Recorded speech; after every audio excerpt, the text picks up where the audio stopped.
ठिकाणी मी आमदार झाल्यानंतर बंजारा समाजासाठी काय करणार आहे 2 मिनिटात या ठिकाणी तुम्हाला सांगणार आहे आणि मी ते त्यांना लेखी बॉन्डवर या ठिकाणी देतोय। बंजारा समाजाला समजतं की माजलगाव धरणास हरित क्रांतीचे प्रणेते महानायक वसंतरावजी नाईक साहेबांचं नाव हे मी पाठिंबा द्यायच्या अगोदर जाहीर सभेत या ठिकाणी आपल्या समोर भूमिका मांडलेली आहे। या ठिकाणी जी घुसखोरी या राजपूत समाजाची या ठिकाणी बंजारा समाजाच्या आरक्षणात होते ती रोखवण्यासाठी त्याची चौकशी करण्यासाठी SITची नेमणूक करावी ही आणि सर्वात मोठा माझ्या नजरेसमोर जो प्रश्न होता आणि तो माझ्या कालच्या 10-11 तारखेच्या सभेतही मांडलं होतं की माजलगाव मतदारसंघामध्ये कमीत कमी 20 ते 25 नवनिर्माण ग्रामपंचायती बंजारा समाजाच्या तांड्याच्या होऊ शकतात। त्या नवीन ग्रामपंचायती अस्तित्वात मी आमदार झाल्यानंतर पहिल्या 2 वर्षात या ठिकाणी आणणार आहे।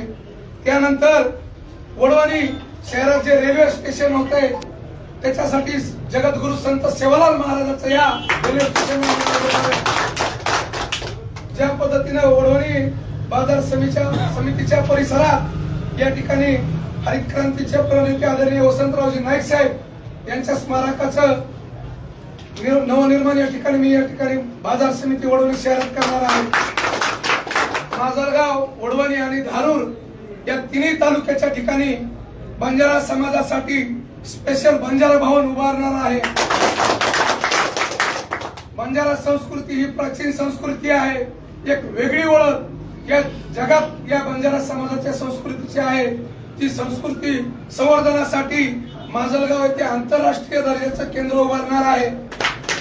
त्यानंतर माजलगाव मतदारसंघातील आपण बघितलं की वाडी वस्ती तांड्यावर जायला आजही बंजारा समाजाच्या रोड नाहीत, पाणी नाही, लाईट नाही। ही सार्वजनिक प्रश्न प्राधान्याने सोडवण्याचं काम या ठिकाणी मी करणार आहे। तरी या सर्व मागण्या मी उद्या आमदार झाल्यानंतर तत्काळ पूर्ण करणार आहे। तरी परत एकदा उपस्थित समनक जनता पार्टीचे अध्यक्ष, त्यांचे सर्व पदाधिकारी, गौरसेनेचे अध्यक्ष, त्यांचे सर्व पदाधिकारी आणि तमाम बंजारा बांधवांचे या ठिकाणी आभार व्यक्त करतो। तुम्ही दिलेला आशीर्वाद, तुम्ही दिलेला पाठिंबा हा सत्कर्मी पुढील 5 वर्ष आमदार म्हणून आपल्या समाजासाठी पुन्हा मुख्य प्रवाहात आणण्यासाठी समाजाला प्रतिनिधित्व भेटण्यासाठी प्रयत्नशील राहील असा शब्द देऊन तुमच्या सगळ्यांचे आभार। आता यानंतर पत्रकार बांधवांना एक विनंती की या ठिकाणी आपण बघितलं असेल की आता निवडणुकीचे शेवटचे 2-3 दिवस आहेत। वेगवेगळ्या अफवा वेगवेगळ्या उमेदवारांमार्फत पसरवल्या जात आहेत, परंतु स्पष्टपणे तुम्हाला या समोर आलो की बाबरी मुंडे हा उमेदवार एकटा उभा नाही। बाबरी मुंडे सोबत 18 पगड जातीची सर्वसामान्य जनता उमेदवार म्हणून या ठिकाणी उभा आहे। त्याच्यामुळे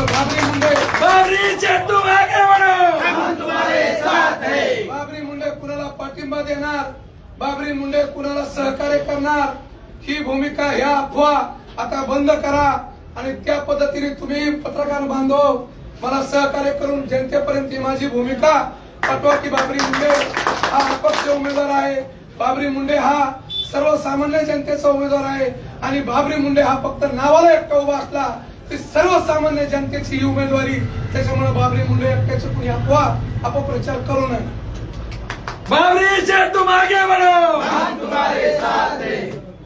आता पत्रकार बांधवांना कोणाला काही प्रश्न विचारायचे असतील तर या ठिकाणी समनक जनता पार्टीचे अध्यक्ष असतील, गौरसेनेचे असतील किंवा मी उमेदवार यानंतर काही प्रश्न विचारायचे असतील तर आपण विचारू शकतो।